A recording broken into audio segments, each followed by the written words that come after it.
Bonjour à tous, on va commencer la session. Donc, bienvenue à cette formation au lieu à Forum Labo, organisée par Radio Interchim Scientifique. Je suis Romain Spadaro, chef produit en purification, et avec moi, Alain de Chaplat, donc pour répondre à des questions qui pourraient me bloquer, on va dire. Donc pour cette formation, on va aborder quelques conseils indispensables pour une maîtrise parfaite de la purification à partir d'une plaque CCM. Donc dans un premier temps, on va aborder tout ce qui est principe, parce que c'est toujours important de revoir les bases d'une technique. Ça nous permet de nous rappeler un petit peu la technique en elle-même et de moins faire d'erreurs. Toute cette partie-là, ce sera la première partie, les principes.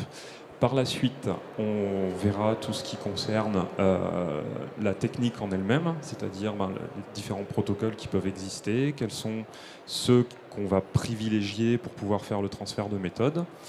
Et donc on terminera sur le transfert de méthode en lui-même, avec quelques applications à la fin et une autre technique qui peut servir à améliorer tout simplement, comment dire ça, qui va vous permettre d'identifier vos spots. On verra à la fin.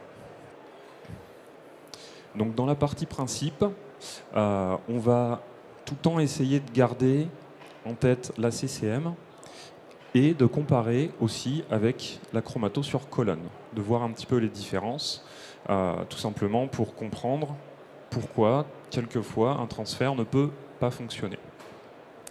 Donc la CCM, qu'est-ce que c'est? C'est une chromatographie liquide qui se fait sur une couche fine. Elle met un échantillon en contact avec une phase mobile, le solvant, une phase stationnaire, la silice sur la plaque.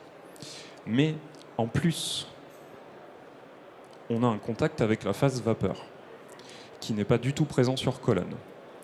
Donc cette phase vapeur, en fonction du protocole qu'on va utiliser, elle va avoir un impact sur la CCM et quelquefois, si on ne fait pas attention, tout simplement rendre impossible, pas forcément impossible, mais faire que le transfert ne fonctionne pas. Donc la CCM, comme je disais, on met en contact une plaque avec son solvant. Le solvant va monter par capillarité sur la plaque et entraîner plus ou moins les solutés en fonction de leur différence d'affinité. Donc, on va avoir des produits qui vont migrer sur la plaque. On va caractériser ces différents produits avec leurs rapports frontaux. À la différence d'une colonne où l'échantillon, on va vouloir le faire sortir de la colonne. C'est logique, on veut juste le récupérer pour le purifier. Et sur la colonne, les produits sont caractérisés par le facteur de rétention.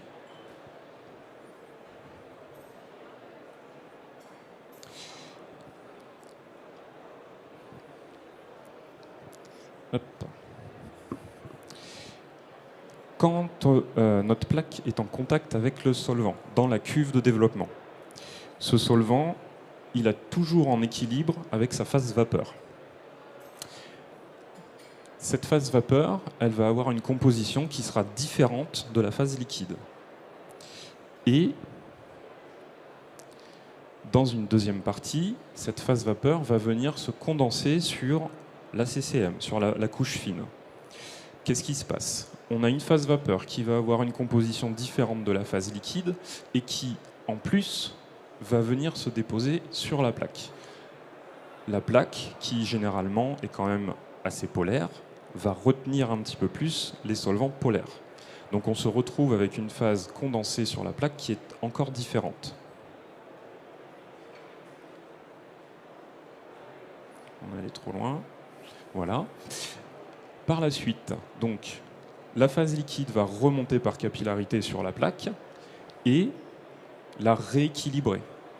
Donc ce qui se passe, c'est qu'on a la phase mobile qui monte sur la plaque et qui, au fur et à mesure qu'elle monte, change encore de composition. Puisque forcément, la plaque est équilibrée avec la vapeur, on a encore des conditions différentes. Tout ça pour bien garder en tête au final qu'on a quand même encore pas mal de différences avec une chromato sur colonne. Donc toujours dans les principes, la préparation de la plaque CCM. Bon, je vais passer rapidement quand même dessus, je pense que tout le monde en utilise régulièrement. Quand on la prépare, on va déposer notre échantillon sur la ligne de dépôt qui se doit d'être à un niveau plus important que le niveau du solvant. Sinon, on va créer des phénomènes de dilution de l'échantillon sur la plaque, on n'arrive plus à avoir des résultats. Ah. Vous voyez ? Pardon. Je vais passer de l'autre côté.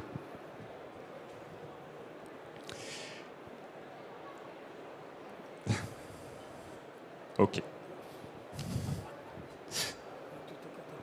C'est pas grave. Notre plaque CCM, une fois qu'on l'a développée, donc on va chercher à l'interpréter. Pour l'interpréter, on va calculer les rapports frontaux des différents solutés sur cette plaque. Donc les rapports frontaux, pour rappel, c'est la distance de migration du produit, pris au centre de la tâche, c'est important, sur la distance totale parcourue par le solvant. Dans la pratique, quand on va vouloir transférer la méthode, on commence à arriver à la notion de transfert, on va vouloir essayer de connaître quel est le volume de solvant nécessaire pour faire sortir le produit de la colonne. Donc pour ça, on va beaucoup parler de CV, volume de colonne, V0, VS. Des fois, il y a des termes un peu différents. Et ce CV, pour y avoir accès, c'est assez simple, il suffit de prendre l'inverse du RF. Moi, j'essaie de garder cette façon de penser pour le CV en me disant à chaque fois que si j'ai un RF à 0,5, si la distance parcourue par le solvant représente une colonne, il me faudra 2 fois ce volume pour faire sortir le produit de ma plaque ou d'une colonne. C'est un petit moyen mémotechnique que j'utilise souvent, c'est ce qui m'a permis de le comprendre à l'époque. On commence aussi à rapporter cette égalité avec le facteur de rétention. On verra après que c'est pas forcément vrai, d'ailleurs on commence à le voir ici, parce que si on cherche à relier le facteur de rétention avec donc, le RF, on s'aperçoit qu'on a un petit coefficient de transfert ici qui correspond aux différences entre la plaque CCM et la colonne. On verra après toutes les différences qu'il peut y avoir et pourquoi au final on essaie de se rapprocher de 1, mais c'est pas forcément vrai. Donc l'égalité qu'on a là, elle fonctionnera dans certains domaines si on fait bien attention au protocole qu'on utilisera. On va d'abord se concentrer sur les différents modes opératoires qui sont, je pense, les choses les plus importantes à savoir. On en recense 4 qui sont le mode non saturé, saturé, préconditionnement et sandwich. Bon, sandwich avec le petit bocal à confiture, hein, parce que moi, la première fois qu'on me l'a présenté, c'était un bocal à confiture. C'est pas pour vous donner faim, c'est pas pour vous demander de passer sur le stand après, c'est promis. Ce qu'on s'aperçoit, c'est que l'équilibration entre donc, la phase mobile et puis sa phase vapeur dans la cuve va avoir un impact plus qu'important sur la répétabilité des plaques CCM. Donc, on va tout de suite en parler avec donc, le premier mode qui est le mode non saturé. C'est le mode le plus simple à utiliser, le plus rapide aussi. Comment on fait ? Eh bien, tout simplement, on remplit notre cuve avec du solvant et on va tout de suite introduire, sans aucun équilibre liquide-vapeur, la plaque CCM. Donc, c'est un mode qui est bien d'un côté parce que c'est pratique, ça va vite. En réalité, quand on va vouloir faire des transferts de méthode, c'est pas forcément adapté. On va jamais avoir accès, si on reproduit la même méthode, on n'aura jamais accès au même RF, très peu de répétabilité. Le deuxième mode, qui est le mode saturation, en règle générale, c'est celui qu'on apprend pendant les études. Celui-là, il se fait en 2 étapes. Dans un premier temps, on va laisser la cuve se mettre en équilibre pendant une trentaine de minutes grand maximum. Pour accélérer ce phénomène, ce qu'on peut faire souvent, c'est rajouter une petite feuille de papier filtre sur les bords de la cuve, de manière à aller vers cet équilibre plus rapidement.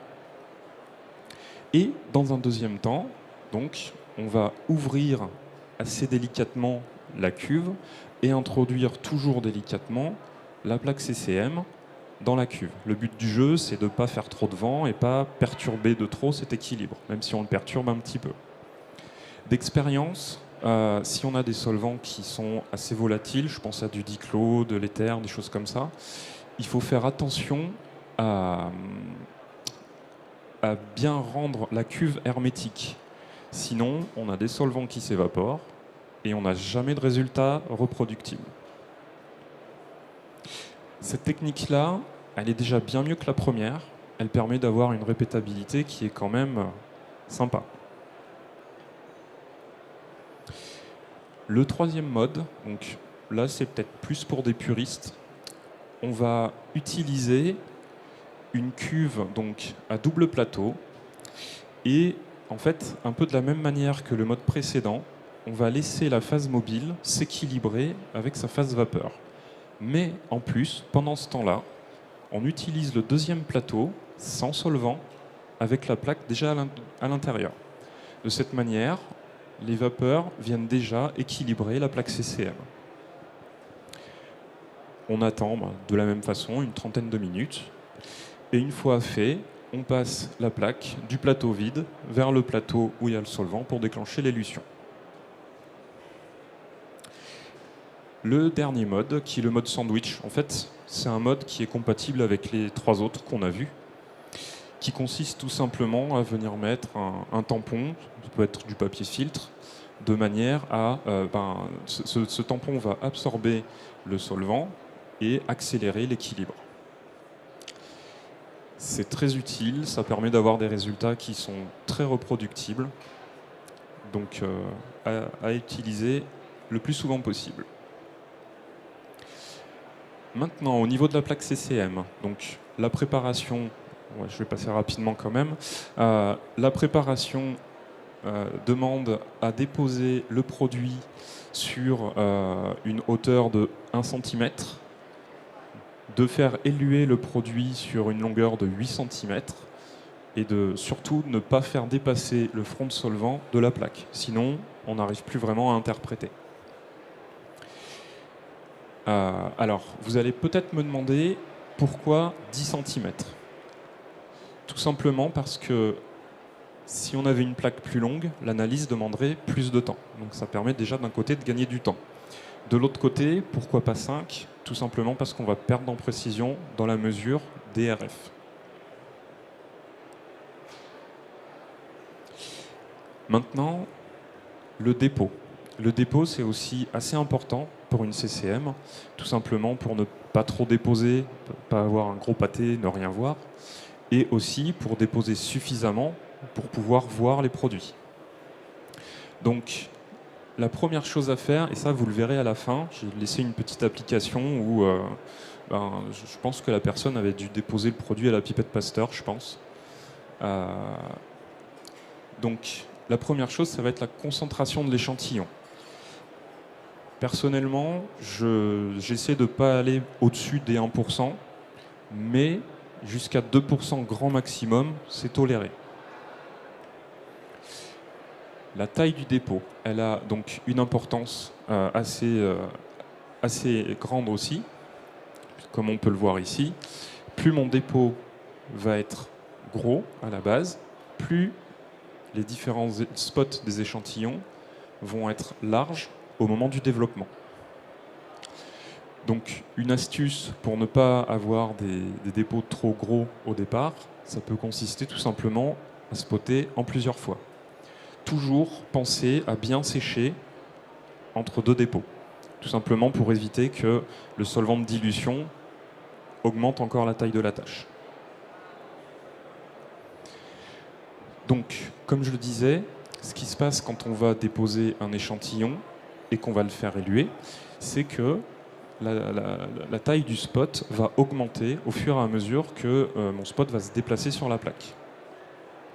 Donc pour ça, pour éviter d'avoir un dépôt trop important, on préconise en règle générale de déposer maximum 2,5 microlitres. C'est assez facile à faire, que ce soit peu importe la manière qu'on utilisera. Maintenant, au niveau de l'outillage pour déposer, ce qu'on fait tous, pareil, moi je le fais aussi, la plupart du temps, c'est l'utilisation de capillaires. Il y a des capillaires jaugés qui existent, c'est super utile. On arrive quand même un peu à maîtriser, même si des fois c'est pas évident, on arrive à maîtriser le volume déposé, mais il y a des inconvénients au final. Le premier inconvénient, c'est que quand on va vouloir déposer, on est obligé de mettre ce capillaire en contact avec la CCM. Donc ça va potentiellement gratter un petit peu la surface. La deuxième chose, c'est la pénétration du soluté dans la phase. Comme le capillaire est en contact avec la phase, il va directement à l'intérieur de la fine couche. Et des fois, on perd en visibilité. Donc une méthode un petit peu mieux pour pouvoir déposer, ça va être l'utilisation d'une seringue HPLC. Là, on n'a pas forcément besoin de toucher la plaque. On va mieux contrôler le volume, puisque c'est nous qui choisissons avec un piston. Et en plus de ça, l'aiguille va avoir un diamètre plus fin que le capillaire. Et donc ça va nous permettre au final de faire des tâches plus petites. Si on veut faire encore mieux que ça, alors on peut faire un dépôt avec un spray. Il y a des fournisseurs qui sont très connus dans ce milieu-là. Si vous voulez, je peux vous donner des noms après. Tout simplement, on va déposer donc, à l'aide d'un outil notre produit avec un spray. Donc là, il faut quand même faire attention au solvant de dilution utilisé. Il ne faut pas que ce solvant s'évapore avant de toucher la plaque pour éviter que ça parte partout. Donc comme je disais, le solvant de dilution, c'est important aussi, il peut être différent du solvant d'élution. L'important, c'est qu'il puisse dissoudre le produit, qu'il ait une certaine polarité, mais qu'il soit quand même facilement retirable entre deux séchages. On va essayer de limiter la présence d'acide et de base, parce que c'est quelque chose qui dégrade la silice.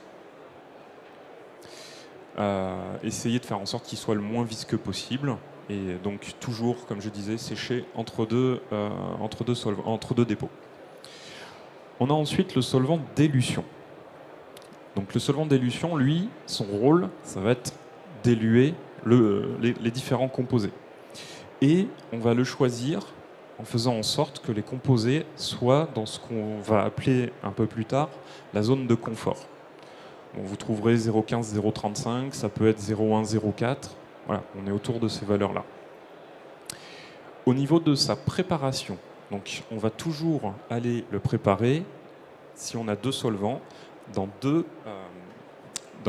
deux récipients différents, tout simplement pour éviter les compressions de volume. Une manière peut-être plus précise pour le préparer, c'est aussi par pesée. Personnellement, je le fais toujours par pesée. Je pense que je suis plus précis qu'avec des éprouvettes. Le choix de la phase stationnaire. Donc ce choix-là, il va dépendre des produits qu'on a à purifier. Pour cette présentation, je ferai juste un tout petit encart après, parce que ça, c'est des questions qu'on a souvent. Mais ici, on va s'arrêter plutôt sur des silices non greffés, donc silice vierge, ou type alumine. Donc, c'est des matériaux qui vont capter l'eau dans l'air ambiant très rapidement. Donc, il faut faire attention à leur conservation. Le mieux, c'est de les conserver dans un milieu sec et, si possible, essayer de garder les plaques et les colonnes au même endroit. Si vous utilisez des colonnes flash, par exemple, ça va vous permettre d'avoir le même degré d'humidité pour les plaques et pour les colonnes. Donc c'est intéressant pour avoir les mêmes résultats. Parce qu'une silice qui a capté trop d'eau, c'est une silice désactivée, elle vous fournira des résultats différents. Donc, juste un petit mot à propos des silices greffées, parce que ça c'est quelque chose qu'on nous pose souvent. Est-ce qu'il est possible de faire des transferts de méthode depuis une CCM en phase inverse vers une colonne en phase inverse? Alors la réponse c'est oui, c'est possible. En pratique, il va y avoir un petit peu plus de soucis parce que des fournisseurs qui vous proposent la plaque CCM et la colonne avec exactement la même phase, C'est très rare. Donc dans ce genre de cas, on va plutôt vous préconiser de faire un développement de méthode en HPLC. Là, vous êtes sûr d'avoir la colonne analytique et la colonne flash ou préparative, peu importe, avec exactement la même silice. Donc vous n'aurez pas de surprise, vous n'aurez pas d'inversion d'élution, vous n'aurez pas de rétention différente, tout sera pareil. Donc, un petit retour sur le choix de la phase mobile. Cette phase mobile, il faut qu'elle soit choisie de manière à ce que tous les produits soient, dans tous les cas, répartis entre des RF de 0,1 et 0,9, ce qu'on va appeler la zone de travail. C'est une zone qui, en fait, va nous permettre tout simplement de séparer nos produits. De manière idéale, il faut arriver à les placer dans la zone de confort, tout simplement pour augmenter leur rétention, et ça va vous permettre après de charger plus pour pouvoir faire votre purification. Donc sur des CCM type alumine et silice, plus le solvant va être polaire, plus on va éluer les produits vers de grands RF. A l'inverse, plus c'est apolaire, moins c'est élué. Donc cette phase mobile, elle a le rôle tout simplement de faire migrer les produits. C'est des phénomènes de partage. Si on devait schématiser ça de manière simple, le produit arrive avec le solvant, il se scotche, c'est pas forcément vrai, mais on va l'imaginer comme ça, il se scotche sur la silice un petit moment, et puis après il est à nouveau emmené par le solvant, etc. Les solutés, après, sont emmenés de manière différente. Cette phase, c'est bien qu'elle soit le plus simple possible. Idéalement, maximum 2 solvants.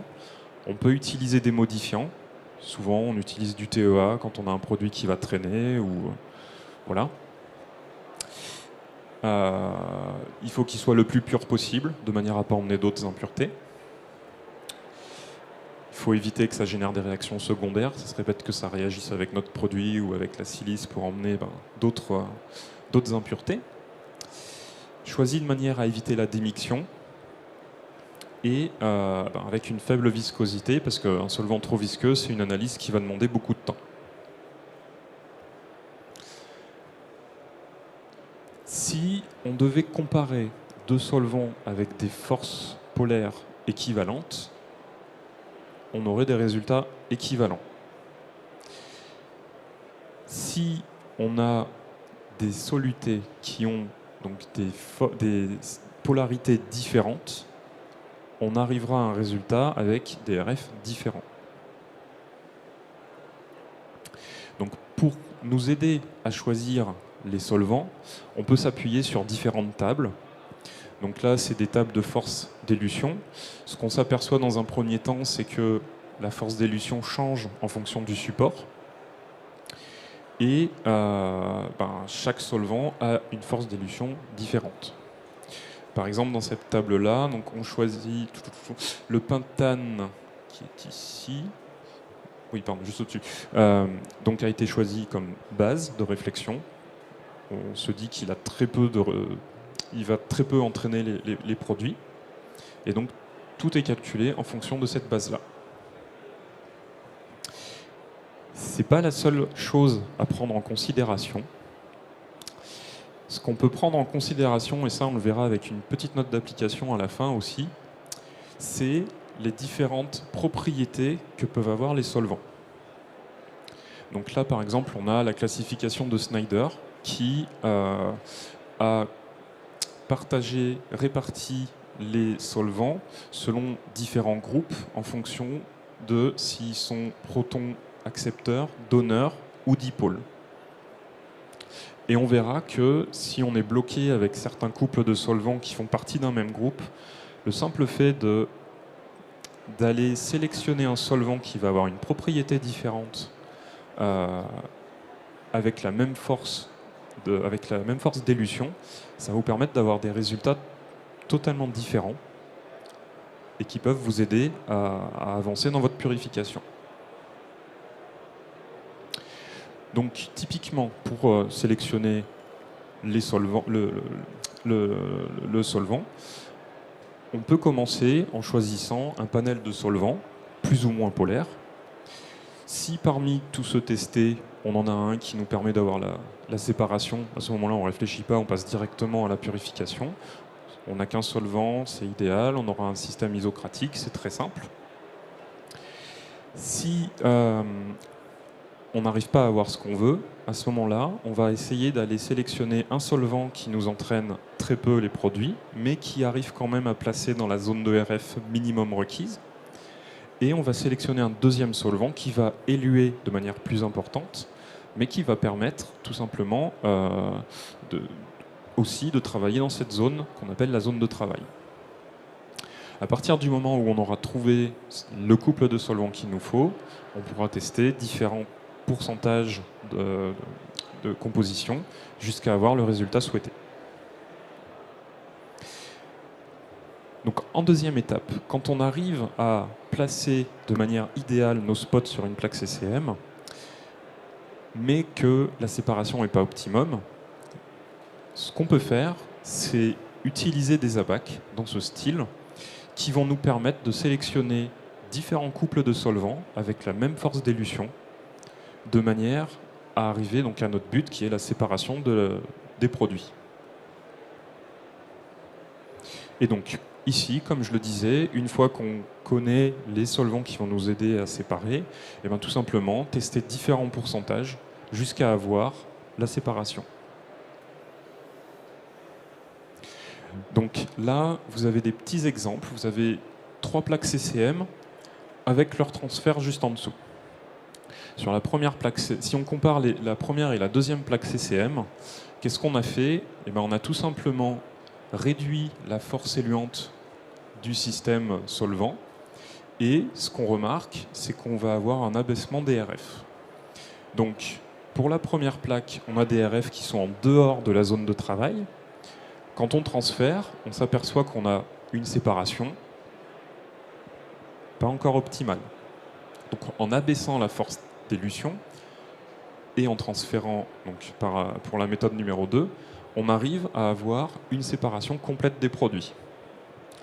Comme je le disais tout à l'heure, le fait de réfléchir à un système de solvants différent mais avec la même force éluante, comme vous pouvez voir ici, donc là on compare avec la première complètement à droite pour moi.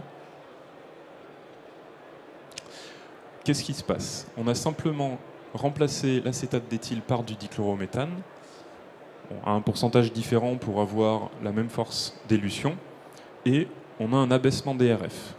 On arrive à avoir une séparation qui est déjà mieux que la première. Moins optimisée que la deuxième, mais ça permet de réfléchir déjà à cette façon de faire. Donc là, on va passer dans la partie plus transfert de méthode, maintenant qu'on a bien revu tout ce qui concerne la CCM. Donc, c'est ce que je disais un petit peu plus tôt. Il y a des conditions pour faire le transfert. La première condition, c'est que les phases soient exactement les mêmes. Comme il faut qu'elles soient les mêmes, il faut aussi qu'elles aient le même degré d'humidité.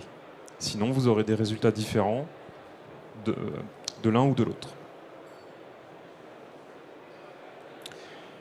Donc, quand on va souhaiter... on va essayer maintenant de relier l'ERF au facteur de rétention. C'est ce que je disais un petit peu plus tôt. Il y a une relation qui les lie, que vous pouvez voir juste ici, qui fait intervenir le terme KTR, coefficient de transfert. Ce coefficient de transfert, quand on va transférer d'une CCM vers une colonne, on l'estime à 1. Ça ne peut jamais être vrai. Si vous vous rappelez, la phase vapeur, elle n'est pas présente dans une colonne. La plaque CCM, il y a un liant dessus. Souvent, c'est du gypse. Et tout ça fait qu'on a des conditions différentes. Bien faire, si on veut se rapprocher, si on veut rapprocher ce terme de 1, il faut bien faire attention au final aux conditions qu'on va utiliser quand on va développer la plaque.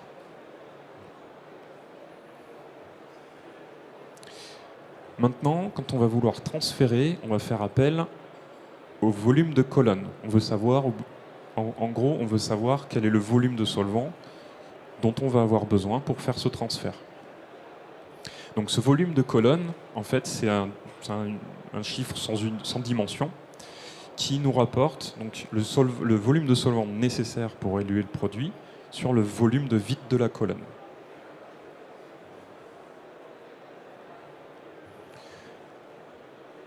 Donc, une fois que vous allez avoir développé votre plaque CCM, ce qu'il faut faire, c'est caractériser les différents produits en calculant les RF. À partir du RF, on va chercher le CV. Et en fait, ce CV, si on le compare avec les CV des produits au-dessus, en dessous, il va nous donner une indication qui est capitale, c'est la difficulté de la séparation. Comme on peut le voir ici, donc, on a classifié en 3 différentes catégories. Si on est entre 4 et 10, c'est quelque chose de facile. On peut presque appeler ça une filtration au final. On a une purification standard si on est entre 1,5 et 4, et quelque chose d'assez difficile si on est en dessous de 1,5. Et donc, ça viendra après, il faut bien garder en tête que ce delta CV va être différent du delta K ou du delta RF. Deux composés qui sont plutôt sur le haut d'une plaque avec le même delta K ou delta RF comme vous voulez que deux produits qui sont en bas d'une plaque ne vont pas donner la même purification, ce n'est pas la même difficulté à la fin. Par la suite, quand vous voulez dimensionner la colonne à utiliser, donc vous avez des abacs qui sont donnés par les fournisseurs, qui vous permettent de choisir la taille de colonne en fonction de 2 critères, qui sont, dans un premier temps, le delta CV, si vous vous rappelez la difficulté de la séparation, et la quantité de produit que vous voulez séparer. Par exemple, si je veux séparer 2 grammes de produit et que ma purification fait que j'ai un delta CV à 1, donc je vais venir me placer sur 2 et puis je cherche donc la zone de couleur pour être dans le bleu nuit ici. Donc en fait, je vais monter jusqu'à être dans la bonne zone et je m'aperçois qu'il me faut une colonne de 120 grammes. C'est super simple à utiliser. Maintenant que j'ai choisi ma colonne, je vais choisir les conditions de solvant pour faire ma purification. Donc pour ça, j'ai plusieurs outils qui vont être le gradient isocratique, le gradient par palier, le linéaire et différentes combinaisons. Dans un premier temps, le mode isocratique, c'est le mode le plus simple, qui fait qu'on va être tout le temps dans les mêmes conditions de solvant du début à la fin de la purification. C'est très pratique à utiliser du moment qu'on a des RF supérieurs à 0,15, tout simplement parce que si on est en dessous, on va avoir des composés qui vont peiner à sortir, ça va prendre du temps. Et ce qui se passe, c'est que plus le composé sort tard, plus mon pic est élargi. Donc au final, si je fais un mode isocratique pour des composés avec des RF à 0,1, 0,05, ça va s'élargir.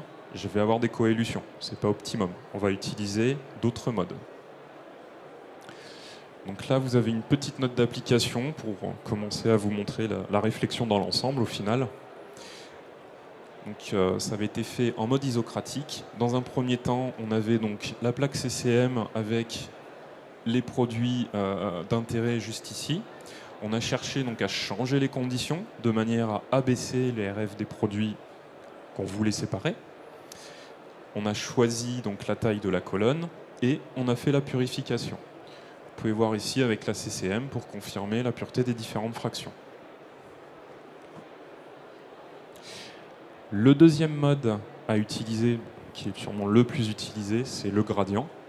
Le gradient, il va avoir un avantage.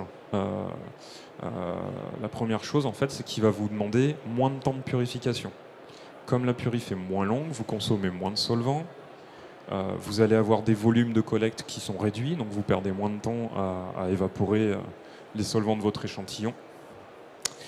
La pente qu'on va utiliser pour ce gradient, elle a un rôle capital aussi. Plus cette pente va être faible, mieux je vais séparer les produits. Et de la même façon, les conditions de départ qu'on va utiliser vont avoir aussi un effet assez important.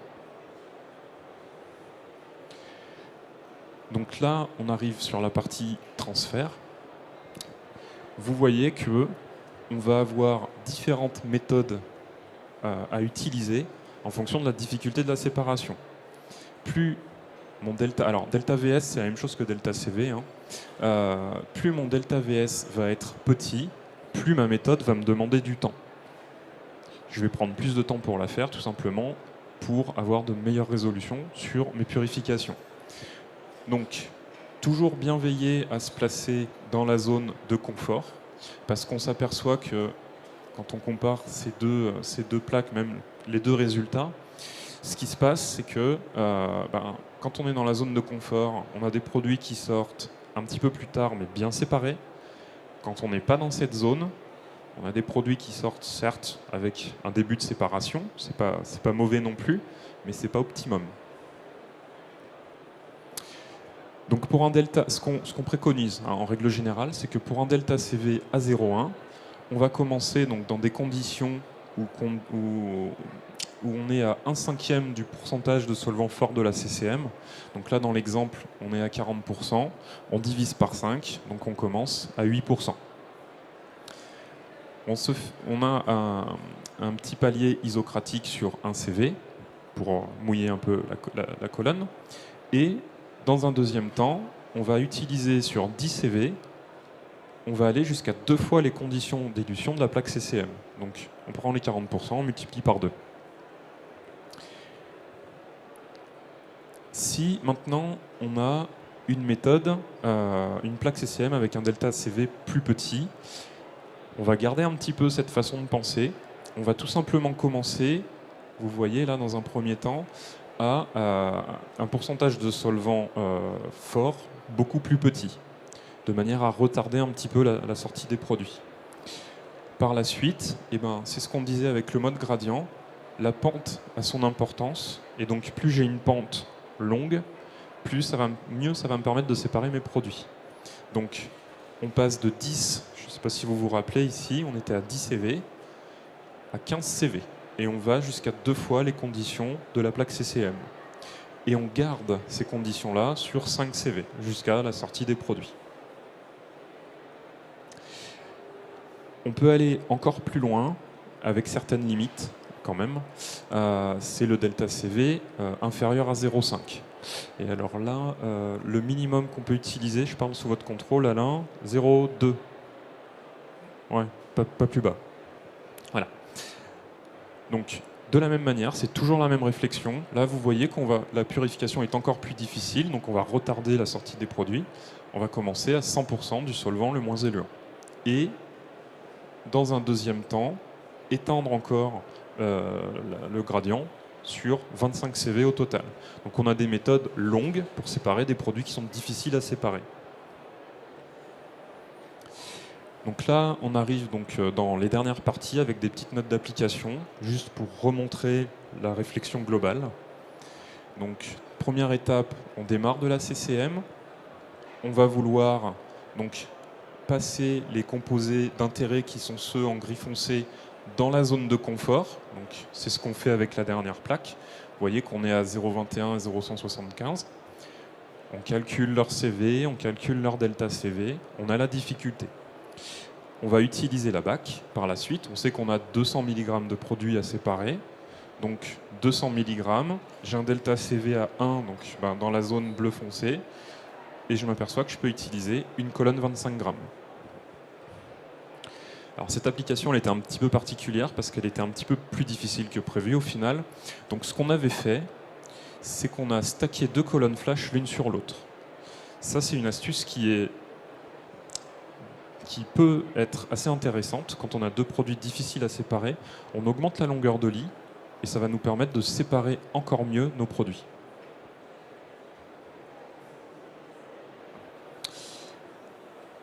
Bon là, je vais passer rapidement, c'est la même réflexion. On développe la plaque, les produits sont dans la zone de RF optimale, on transfère la méthode et on s'aperçoit que toutes les fractions collectées sont des produits purs. Là, celle-là, j'ai voulu la mettre tout simplement pour montrer l'action de la concentration du produit. J'ai eu une personne qui m'avait envoyé ces plaques-là. Donc on avait dans un premier temps cherché quel était le solvant qui permettait d'arriver à mettre tous les produits dans la zone de travail. on s'est aperçu que déjà un solvant qui n'est pas très très polaire permettait de mettre tous les RF dans la zone de travail. Donc on s'est arrêté là. Par la suite, ce qu'on a fait, parce que là je pense que cette personne avait déposé avec une pipette Pasteur directement, sans trop s'embêter. Ce qu'on a fait donc, c'est que on lui a conseillé de diluer l'échantillon par 100 et de déposer une toute petite quantité. Ça a fonctionné parce qu'on s'aperçoit qu'on avait une vraie répartition sur toute la plaque. Par la suite, donc, on a calculé les RF, les CV, et comme vous voyez, avec les interlignes ici, les delta CV entre un produit et les produits les plus proches. Donc on se base sur le fait que le delta CV le plus petit, c'est les deux produits critiques à séparer. Donc si on arrive à séparer les deux produits critiques, on arrivera à séparer tout le reste. Bon là c'était assez simple, après on avait des conditions isocratiques, donc en transférant directement, on a réussi à séparer la plupart des produits. Certains étaient un petit peu plus compliqués, mais c'était pas gênant parce que derrière, chaque fraction ont été repassés sur des colonnes PREP de manière vraiment à affiner et à séparer tous les groupes de familles de ces produits.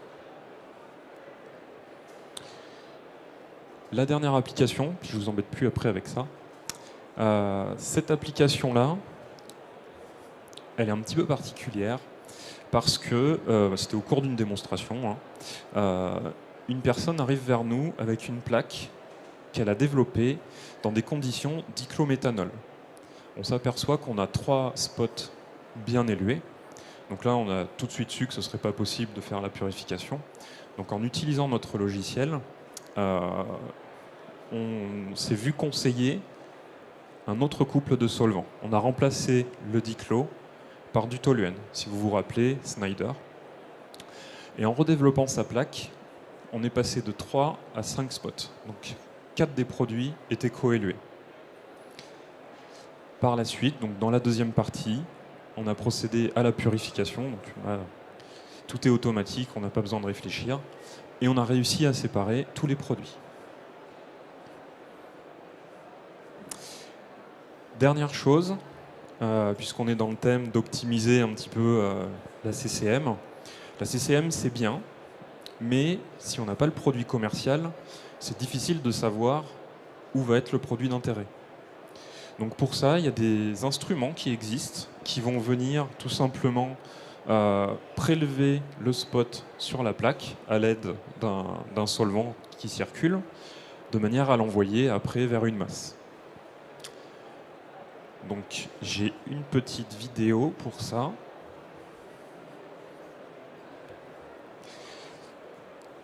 C'est très utile parce qu'avec ça, vous avez directement une identification de chacun des spots en moins d'1 minute. Et le fonctionnement, il est super simple. C'est un appareil pouce-bouton. Vous appuyez sur un bouton, ça fait tout. Donc, vous n'avez plus besoin de gratter la plaque, ça le fait pour vous. Et alors, on a une utilisation juste après.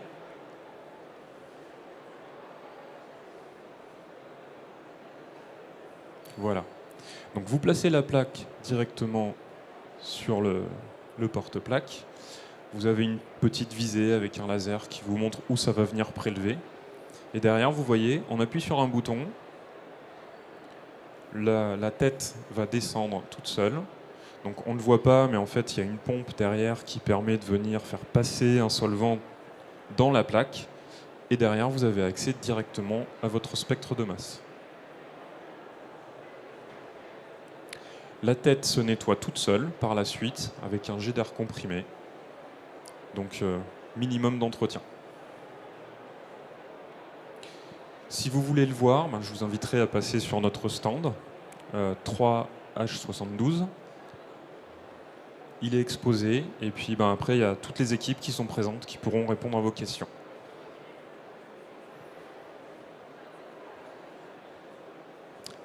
Voilà. Si vous avez des questions, n'hésitez pas.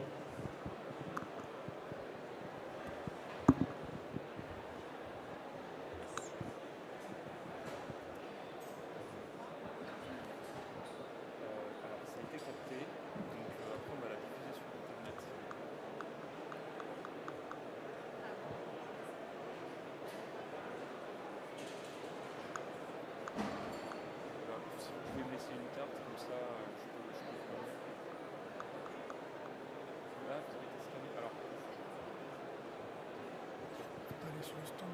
C'est sur le stand après. Comme ça, on va vous scanner. Merci.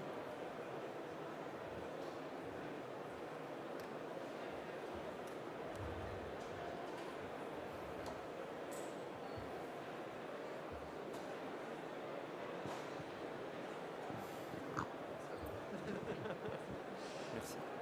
Oui, bonjour. Bonjour. Société Garbet. On voulait vous poser une question. Quand on fait une purification pour le dépôt, parce que nous on fait des injections liquides ou des fois on fait de l'absorption sur silice ou sur cellite. Je voulais Donc- savoir est-ce qu'il y a une... Donc c'est dans le cas où le produit n'est pas soluble dans les conditions de départ. Oui, tout à fait. Alors dans ce genre de cas, la solution c'est ce qu'on appelle le dépôt solide. En fait c'est une cartouche vide que vous allez remplir avec votre produit qui aura été préabsorbé sur, alors on va conseiller de la cellite parce que vous aurez moins d'interaction entre cellite et votre composé que si vous mettez de la silice, pardon. Et, mais concernant par exemple l'injection liquide, est-ce qu'en fonction du volume de la colonne, il y a un volume d'injection à ne pas dépasser? Alors, on va préconiser de ne pas dépasser les maximum 10% du volume mort de la colonne. Sinon, après, en fait, vous avez un recouvrement des pics et votre purif, elle n'est pas forcément optimale. En pratique, ça va dépendre aussi de la pureté du produit que vous voulez à la fin. Si vous voulez un produit le plus pur possible, il faudra éviter de dépasser ces 10%. Si après, vous voulez aller vraiment jusqu'en limite pour avoir des puretés plus basses, rien ne vous en empêche. Et concernant le conditionnement de la colonne flash, est-ce que ça vous arrive de faire des purifications sans mouiller la colonne, faire ça directement sur une colonne sèche ou non? On va plutôt préconiser toujours d'équilibrer la colonne parce que surtout si votre produit est sensible à la chaleur, quand vous équilibrez la colonne, je ne sais pas si vous avez déjà senti, ça chauffe toujours un peu. Donc si votre produit il est sensible à la température, c'est pas forcément bon. Après, je sais d'expérience que ça se fait pas mal de ne pas équilibrer la colonne parce que on va gagner du temps, parce qu'il y a toujours différentes raisons. Mais c'est vrai qu'on ne va pas trop le préconiser. Merci. Oui, bonjour, aussi Société Garbet. On se posait la question par rapport à un lit. Vous parliez d'un volume, enfin un lit de silice plus important. Ouais. Vous m'entendez là? Merci. Désolé. On n'entendait pas. Ouais, on J'ai n'entendait pas pas. l'habitude de parler dans un micro. Donc je vous dis, au niveau d'une meilleure séparation, vous préconisiez effectivement les changements d'éluant, mais aussi d'utiliser une colonne plus importante, un lit plus important, un volume. Là, vous parlez de l'application où on Oui. avait stacké 2 colonnes. Oui, c'est ça. Ouais. Bah, je vois pas trop l'intérêt. Je n'ai pas trop compris là. Ah, attends. À partir du moment où vous augmentez la longueur de la colonne, vous augmentez le pouvoir de séparation. Donc, si sur une colonne flash, vous n'avez pas une séparation, il y a deux solutions. Soit vous changez la composition de la phase mobile pour, par sélectivité, éclater la paire de composés mal séparés, soit vous jouez sur l'efficacité, ça c'est de la chromato pure et dure, chromato liquide, et en augmentant, en doublant la longueur de la colonne, vous allez augmenter le pouvoir de séparation par racine de 2, donc 1,4. Et donc vous augmentez une... Alors c'est une des solutions, ça peut être une des solutions. C'est un truc classique de chromato pure et dure, enfin je veux dire... D'accord. Et sinon, bon, comme moi je suis de la vieille école, et je trouve que c'est bien de raisonner maintenant en volume de colonne. Nous, on raisonnait plutôt en temps. Ouais. Mais souvent, c'était comme ça qu'on nous l'a d'ailleurs montré. On a eu déjà d'autres démonstrations avec des concurrents ou avec vous. Et les volumes de colonne aussi, c'est une nouvelle façon de raisonner qui est intéressante. Elle permet même d'aller un petit peu plus loin si jamais vous voulez faire un scale-up. Vous n'avez pas besoin de recalculer les temps des différentes étapes. En fait, un CV pour une petite colonne, ça va rester un CV pour une grosse colonne. Donc, pas besoin de recalculer le temps, on garde tout le temps la même méthode au final. C'est intéressant dans ce genre-là aussi. Oui, donc merci. Si vous voulez, c'est basé sur le principe que en chromatocouche mince, ce qui est important, c'est le rapport frontal. Quand on fait de la chromato liquide, les gens qui sont utilisateurs, qui ne sont pas chromatographistes, un peu plus spécialistes, raisonnent en temps. Mais le temps est lié à la géométrie de la colonne, donc n'a pas de signification pour passer d'un système à un autre. Donc on est amené à raisonner en facteur de rétention. Quel temps de séjour du soluté dans la colonne par rapport au temps de passage du solvant dans la colonne. Et globalement, donc, quand on fait le transfert, si on passe sur colonne, on raisonne en facteur de rétention. La plupart du temps, les gens qui font le transfert chromatocouche mince, chromatocolonne, ne raisonnent pas comme ça. Ils raisonnent en CV. Et le CV, en fait, c'est, comme l'a fait remarquer mon collègue, c'est le volume de solvant pour faire sortir le produit de la colonne rapporté au volume mort de la colonne.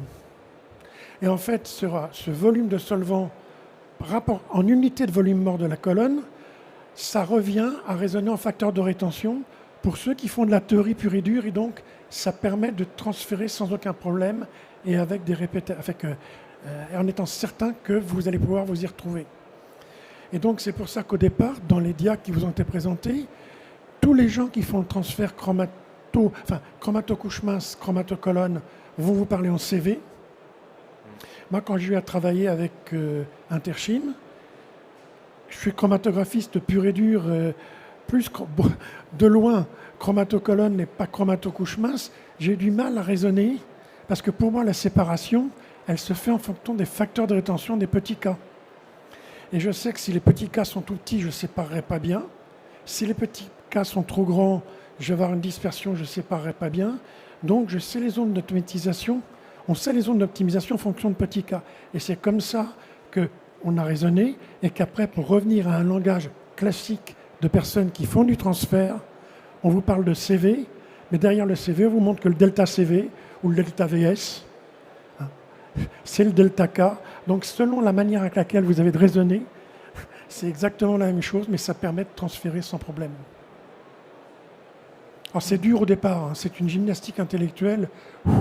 Donc, vous pouvez très bien oublier, puis raisonner en CV, mais c'est important de le savoir.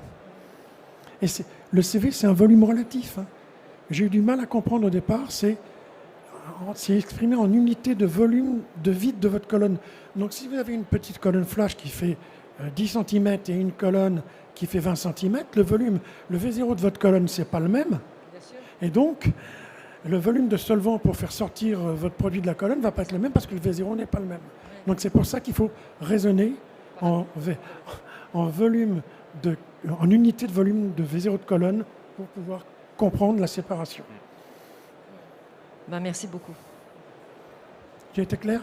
Très.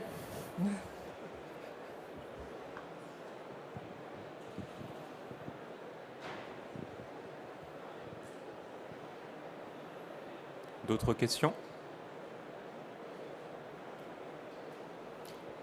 Eh bien, merci beaucoup pour être venu assister à cette présentation. N'hésitez pas à passer sur notre stand. On a un peu à manger, on a un peu à boire. C'est pas encore l'heure du café, mais voilà. Donc voilà, il y a toutes les équipes présentes et elles seront contentes de vous voir. Et merci de votre attention. Merci beaucoup. Merci.